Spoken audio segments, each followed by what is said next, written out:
Hi, I'm Sean with Seattle Coffee Gear, and today I get to play around with the Boxer 1 group from Rocket Espresso. We'll take a quick tour of the machine. As you can tell here up front, there's an amazing attention to detail in the build quality with this machine. You have polished stainless steel panels in the front and the back, and then you have polished aluminum panels on the left and right. So it's a really gorgeous minimalist design.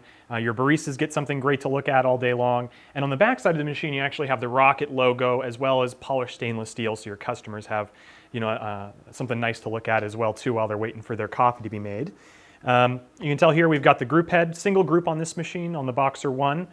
This is a heated brew head element, so the machine is actually circulating water through the brew head as we speak to maintain a temperature throughout that entire brewing process of around 204 degrees. So it's really, really good for keeping the thermals under control. You also have buttons up here along the top for programming. So this machine is actually auto volumetric. You can program drink volumes using your little programming button here. So you can have 4 different individual drinks set up, maybe a single shot, a double shot, a ristretto, or a lungo. Or if you're in an environment where you're just pumping out double shots all day long for lattes and other drinks, you could set these all to double shot. It's really up to you and how your personal needs. The machine also has a hot water spout here. So this little button here will activate that. And as you can tell, there's no spurting or spraying, and that's because this machine uses a cold water mixing valve. Hidden underneath the drip tray here for easy adjustments if you need to mix in a little bit more cold water. So that's great for Americanos, cleaning the machine, or just needing some hot water for tea. And that way you don't get spraying water everywhere, making a huge mess. At the right-hand side here, you have a gauge, which is going to help you keep an eye on your boiler pressure. Making sure you're in the green range there for good steam pressure and good temperatures. And you have your pump pressure gauge here, so you can keep an eye on your brew head pressure as you're extracting. Along the top, you have a wide range here for ceramic cups if you need to keep those heated. Lots of space here, and it's just pulling up residual heat from the copper boiler inside. It does have a very large boiler, so it's pretty good for running the steam for long periods of time or somewhat high volume environments. And this drink, on this machine, you could probably pull about 50 to 75 drinks per hour, so it's definitely capable. You also have power switch here, 2-stage switch. So like other machines, you have one stage here which will just turn on the power and start auto-filling the boiler with water. And that makes sure that your heating element doesn't overheat and create issues. And then the second stage which kicks on the heating element there once the boiler's already filled. On this machine, you actually have adjustable cup height. So there's an option for you to have a thinner drip tray here, which takes up less space, but it'll give you a little bit more height for cups. So if you're in a drive-through stand, you have paper cups that are a little taller, you can get the drip tray lowered a little bit, and that'll give you that extra clearance you might need.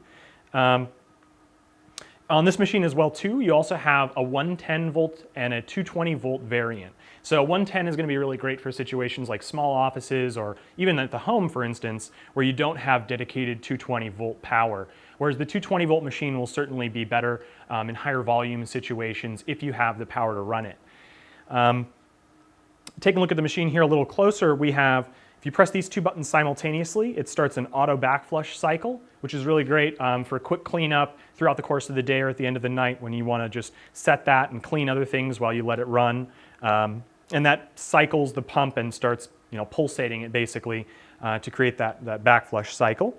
You also have a manual switch here, which is really, really unique to this machine. Not a lot of machines have this, but you do get it on the Boxer 1 and 2. And this switch actually bypasses all of the volumetric programming and allows you to do manual pour. And that's really useful in situations where, let's say, the button array stops working or your volumetric programming is on the fritz and not working well. You can actually go over here to the manual switch and the machine is actually still operational. Whereas with other machines, you have to call and wait for a technician to come out for it to even work at all.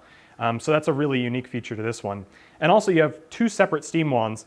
In a lot of environments, you may actually not need to pull from these at the exact same time, but it is nice to have the flexibility with the steam system if you're left-handed or right-handed, or if you have clearance issues on the left or right of the machine, you have both as an option here to use. And like with most Rocket machines, you have incredible steam pressure. So you can see that here. And this will just keep running for minutes and minutes and minutes. So if you have to steam or froth large quantities of milk at a time, 44 ounces, 64 ounces. You could easily do that from this machine. The steam can easily keep up with the group head on this machine, so you can pump out lattes all day long. It is a cool touch steam wand, so you can easily grab a hold of this and reposition it as you're steaming. It will still get hot. It is a thin insulation, so you'll want to be careful if you're steaming for a very long period of time afterwards if you need to move this out of the way. And obviously with the Boxer 1 group, it's maybe not perfect for every situation, but it's going to fit a lot of different environments well. It could be that you might need to jump up to a larger volume machine like the Boxer 2. And I think the best way to do that is to give us a call. We can chat with you about it, really understand your situation and your needs, and we can match you with the right machine for those needs. So feel free to give us a call, and we're happy to speak with you. My name's Sean, and hopefully we'll look at another machine soon.